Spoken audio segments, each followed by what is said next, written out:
You can see workers at the new REM bridge on those piers. And there's a tower crane over here.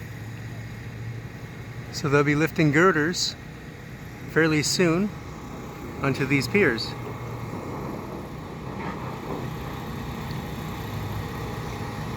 That train that crossed from Pierrefonds was actually unscheduled. I wasn't expecting it. And this is the Des Prairie River in Pierrefonds. I'm on the Pierrefonds side, and over there is the side of Ile Bigra. If you like what I do, please subscribe to Cool Trains in Montreal. Have a good day. Oh yeah, it's about 8 o'clock a.m.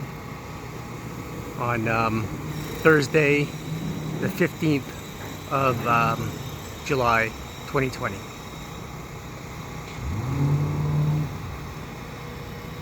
And he's gonna go to the boat launch right over here. So I'm just waiting for the next train. Have a good day.